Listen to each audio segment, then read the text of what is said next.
Let us start. Let's talk about state management in our Angular applications. On the next slide, I'll introduce myself. But before this, let's have the goal. Our goal is to answer the question, how to deal with state in complex, UI-rich, data-driven applications in a performant, robust, predictable way, and how to keep ourselves sane after all. Right? And of course, enjoying doing this. My name is Maxim Salnikov. I came from Oslo. My first time in Israel. I'm enjoying being here.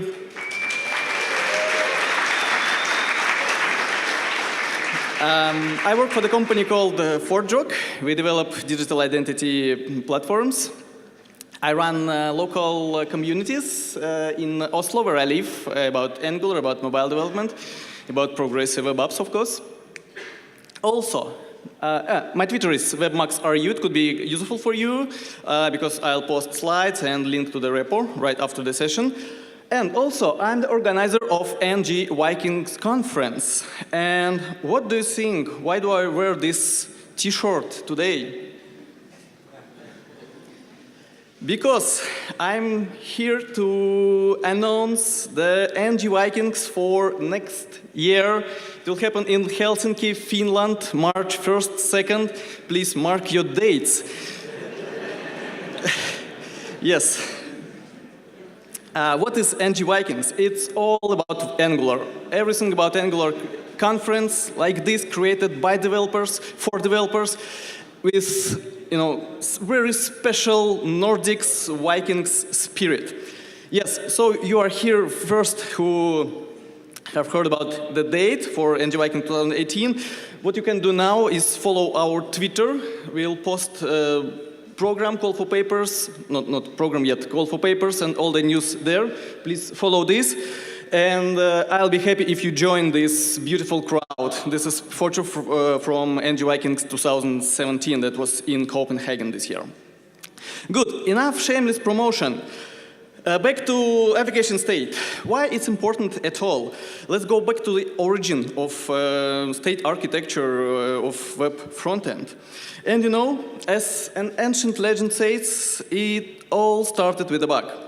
Bug that was annoying both Facebook engineers and Facebook users, and it was about wrong unread messages counter. So you see unread messages, you go to check, there are no unread messages. Then you see it again, and go to check, no message again.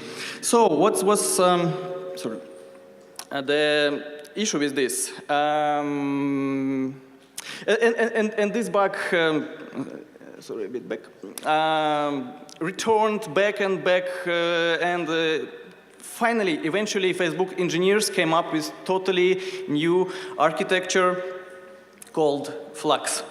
Well, this is kind of joke about bug led to totally new architecture, but it could be a trigger for this. And the real reason is new high requirements for modern JavaScript single-page applications.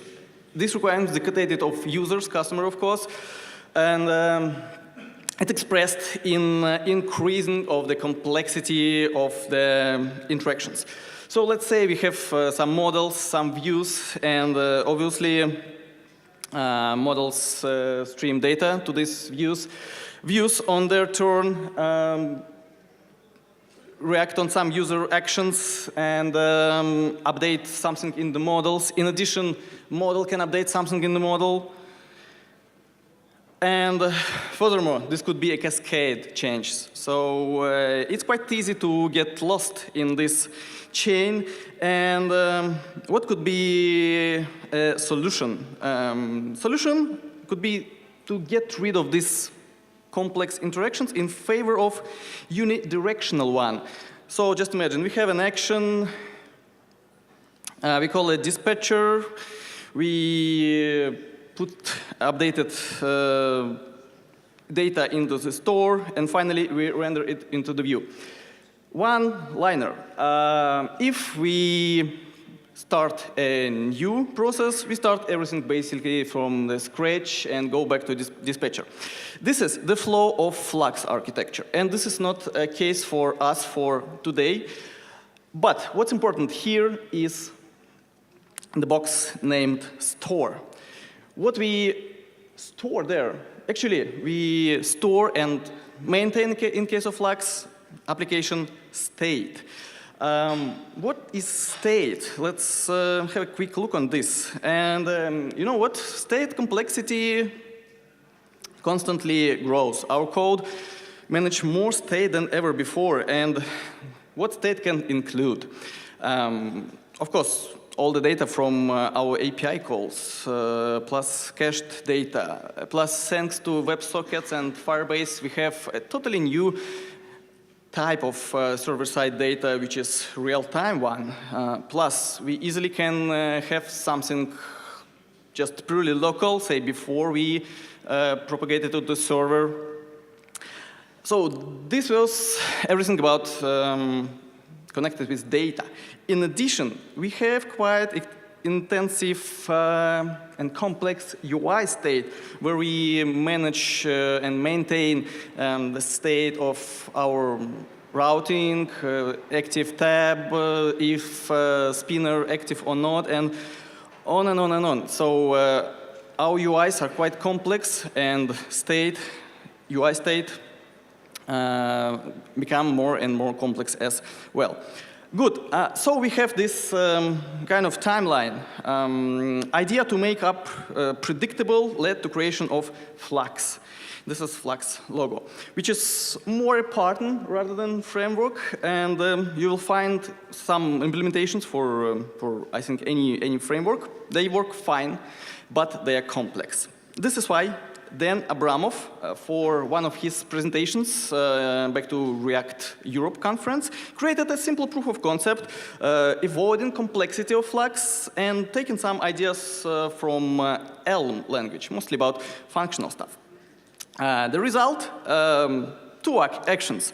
We all have a well-known Redux pattern. This is number one.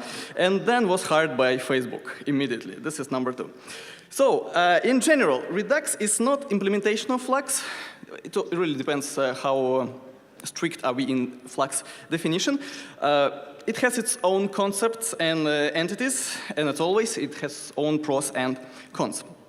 Our final destination for today is NGRX store, but in order to get familiar with the concept in general, let's step back and have a look on what is Redux. It will not take so much time because Redux is simple. The simplicity of Redux is even expressed in its code implementation. If you remove all developer warnings, sanity checks, comments, you will get basics of Redux in just 99 lines, and nicely formatted 99 lines, by the way, and absolutely no tricky code inside. So let's check what is the flow of this simple idea. The flow is following. Everything starts from the view, from user interaction, or server interaction, or whatever, some interaction. Based on updated data, we create an action. What do we do next? We want to apply this action to nothing but to the store. And we do it by dispatching this action. Next, we propagate new state, or in our terms, it's already current state, back to all views subscribed to this, who is interested in having this updated state. How do we exactly update the store with some action? Using what we call reducer. This is something you compare to Flux, and it works in a pretty simple way.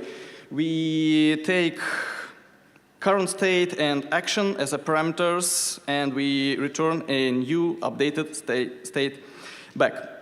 So we mentioned some entities here, some concepts. Let's give some brief explanations. State.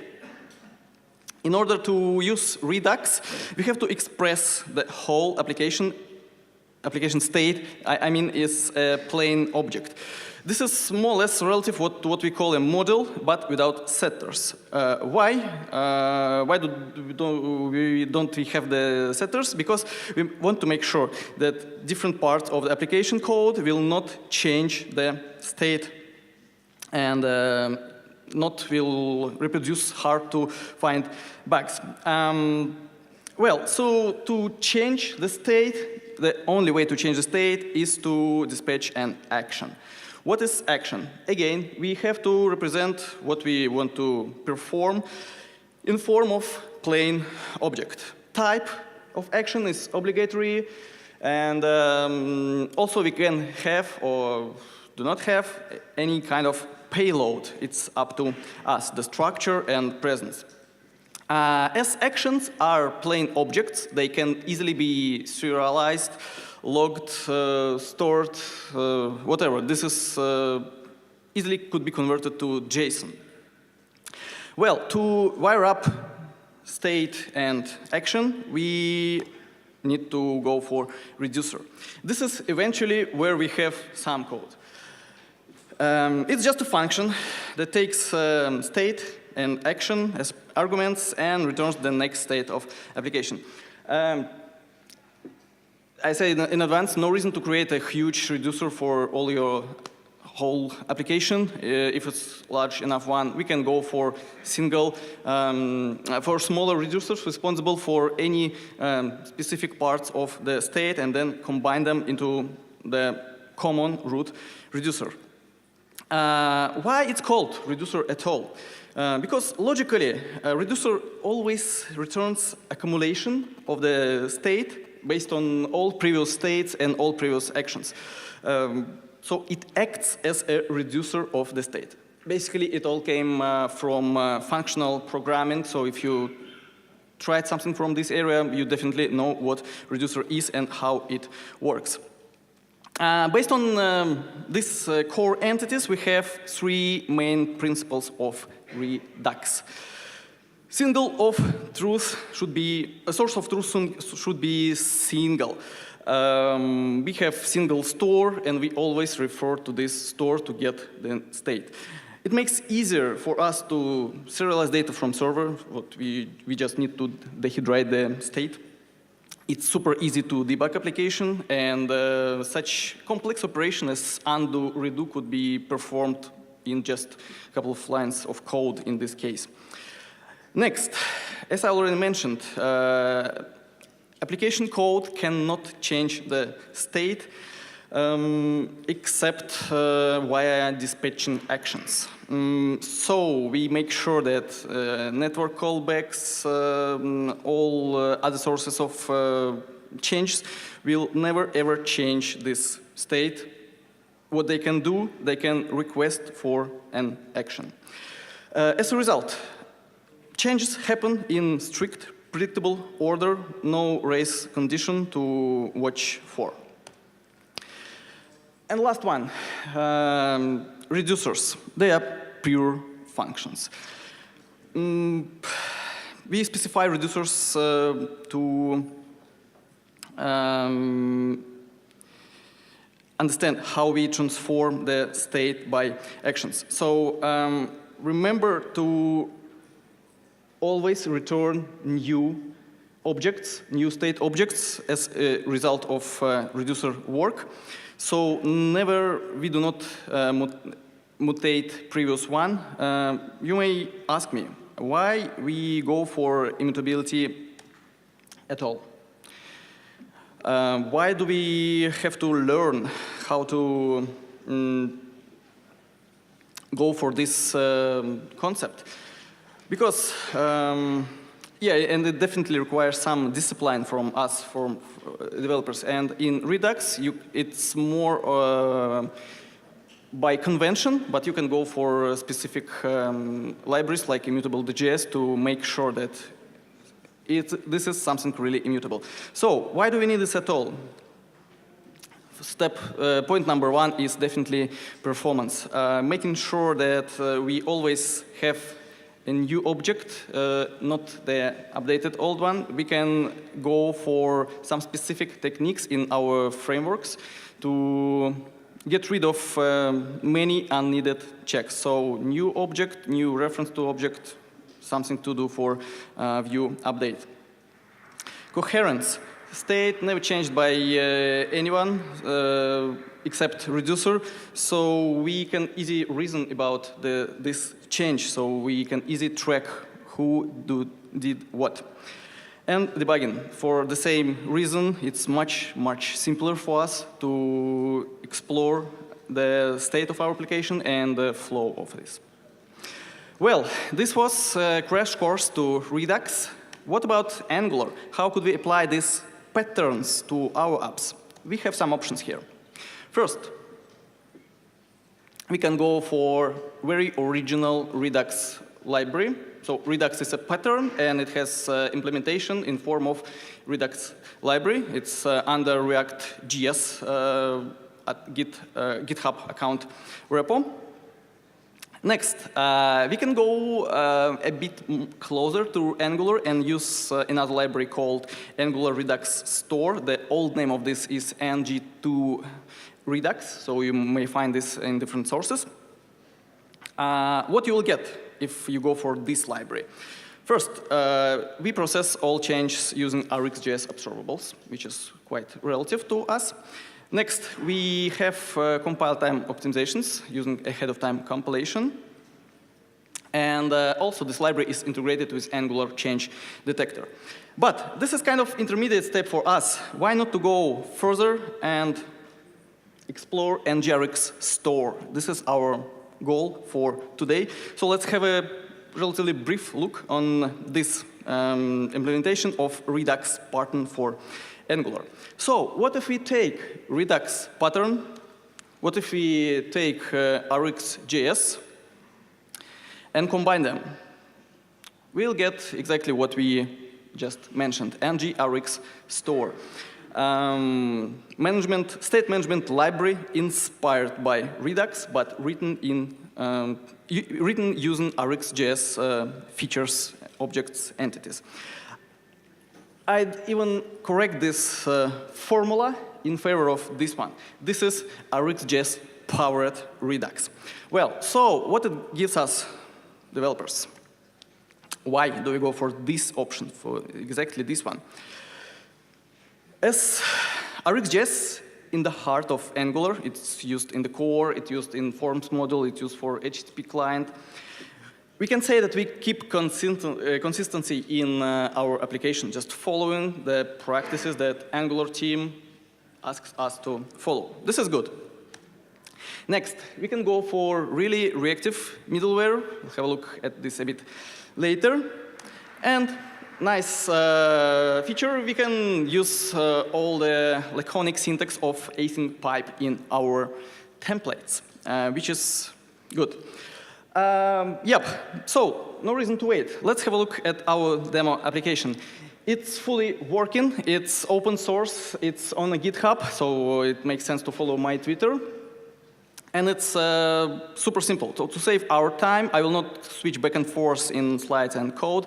So I'll just put some code and screenshots here.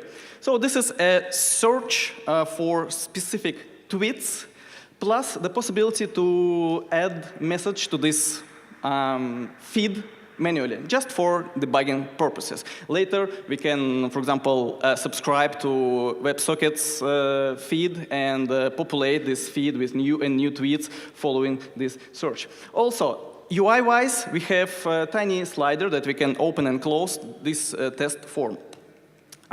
In terms of components, application is looking like this. Disclaimer, this structure is not intended to be best practices of components architecture. Vice versa, it's here to mimic a kind of fake complexity of the application. So let's describe some flows. Let's say we have message toolbar as a smart component that's connected to message service, so it can go to server and grab the data. How do we update the counter of unread message, this tiny red badge, which is a message status component? Well, we have to go through all the components to the top, to the root component, and back. It's quite a travel, and as a result, message section and header, they don't want to care about this data at all. They just dump container representational components, but we have to pass this via inputs and outputs. The same if we add message via message form. It's quite travel. So what if we get rid of these travels via intermediate components? What do we need? We need to have state management container, something like shared state service. So our components that need data can communicate with this. And NGRX store is exactly this case. What do we mean by state in this case? You remember we had a look on what is state, which is plain JavaScript object, in our Redux course, right? In our case, we have two different parts of the state. And again, it's in NGRX store, we have the power to express the state as an interface, to get all these goodies from our IDEs, like type checking, type ahead, whatever. So we have state dedicated to our data, which I called message state, and we have state dedicated to UI. So this is just a tiny, tiny state which is responsible only for to check if slider with form opened or closed. And as a common state, we just take these two ones and have whole application state. Good. Actions. You remember that actions are plain objects again, and in case of NGRX, they are implemented as classes. So we import action, we specify action type, so you remember that type is the only required property, and expose some class and combine everything together. Well, you can tell me, where is payload you mentioned, which is dependency for construction? There is no payload in this case because it's so simple action that it has only the type. But we have action with payload. And these are a couple of examples. So it's quite easy. First one, we add message. This is why the payload is expressed as a message, this object, this model. Second one, we are looking for a message. We expect to update state with a new updated list of our messages, which are tweets in our case. Well, reducer handles all the actions. If no action specified in this reducer, it just returns the same state as it took as a parameter. Good, so what exactly are in these three dots? How could it look like? It's quite simple. We have to take our state and update it and return a new object with updated state. There is a trick. We can go only for non-mutating methods here. Which methods do we have for arrays? First, spread operator. Absolutely non-mutating. List of another ones to make simple operations like add, remove items. And never use these guys. They will mutate your old state, and this is not an option for us. Wire up all together. We combine our reducers to the root one. We inject store module in our app module, and we are go. Module is there. And yes, we pass root reducer as a parameter to our store module because it represents the initial state of our application. Good. Now, yes, this is how we instrument this in our app module. Now we are ready to use the store, finally. And we go for injecting. Say, let's take a simple message status component. We import state, we import reducers. We pass the store as a parameter to our constructor, and gotcha. We have special select method of our state where we can get some specific part of state we need. We don't need to, work with all state of all application and of all application and all the components. No. So we pick what we need, and then we can go for async pipe operator in our component. Very good. And what about this selector I mentioned? It looks quite strange to have all the structure of our state exposed in each component, right? So what if we go to unify this? Absolutely possible. We create what we call selector. In our reducer file, we go for special function which will take state as a parameter, and then instead of this, multi-step exploring of the object, we can go for this kind of shortcut. Finally, we can go to, so we read data from state, how to update it. Dispatch and action. And this is super simple one. As I mentioned, we pass the payload, we pass action type, that's it. Super simple. It could be challenging for async types, async actions. In our case, we load the data from the backend, right? And our handler for this feature should look like this. We have to basically dispatch two actions here, right? So first we say that we started search, and then we have to dispatch action called search success, something like this. And in our component, we have to inject service that propagates data to us. This is definitely not something we want to have in component. Let's keep them as lean as possible. Actually, there is no good way in AngularUP, powered by NGRX store, to have these async actions, except the special module called NGRX effects. What do we achieve by using this? First, we outsource all the interactions with outer world using HTTP, WebSockets, timers, storage, whatever. We have this as centralized place where we handle all asynchronous actions. And as an outcome, we can easily isolate everything from our components, which is very good. How do we go to create an effect? First, this is a special module. We have to install it. We have to import it. And then we create an effect. You can say, whoa, whoa, whoa, Maxim, stop. What is happening here? It's quite mind-twisting code. Yeah, you are right. It looks a bit complex from the first side. But if we decompose it, line by line, it will be quite simple.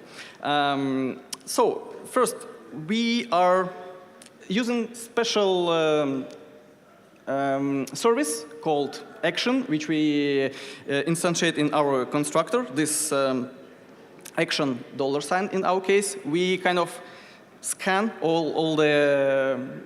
So each time action happens, any action in our application, this observable emits it here, and using this off-type operator, we can filter. OK, this is action we need, and we wish to go next. What we do next? We actually run this action, which is async one in background in terms of our application, and we merge it to our regular action only after we got a result. So this code could be easily explained like this. We have initiate action, which is search in our case, where we say update the search term of our application state.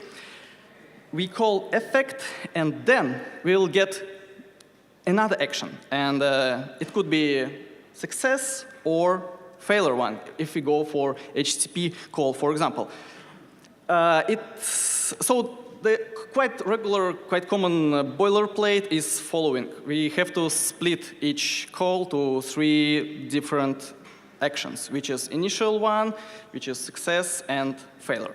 Good. What we have to do now is to run this effect. We use special effects module we specified in imports, and then what we do, instead of this complex code in our search message handler, you remember we had to call search first and then refer to message service, we'll only call one single action, which is search. Effects will do all the dirty job for us. Just in 5 seconds, I'll mention Redux dev tools. I already told that debugging of NGRX store and Redux applications is just pure fun, because we have something like this. Redux DevTools, easy to instrument, just one extra module, and it looks like this. It's really time traveler. So you see it records all the action, all the single action. We can go and check store. We can even replace reducers here. And then magic happens, and we can go and replay all again. We did not mention today router store. It's special module in NGRX to connect our actions with Angular router. Composing reducers to create more sophisticated middleware, and many other NGRX features. My personal tips and tricks for you. You remember that we created selector in our action? We can go even further and create more efficient ones using memorizations using this library, React.js selector. We can go to use CLI features to conditionally wire up these dev tools. We can go and use special module called freeze to make sure that we never mutate anything. Of course, it makes sense only for development time. To sum up, what Redux gives us? Great performance. Thanks to this architecture, we make sure that our users are happy, our customers are happy. Second, we are happy as developers. Working with NGRX store and Redux is just a pleasure, I can tell you. What are downsides? Definitely, as you already mentioned, have seen, we have some boilerplate code to be written and some architectural limitations. Which one? We have to describe all the application state as a plain object, actions as plain object, and we have to keep reducers as pure functions. The final decision is yours. Thank you very much.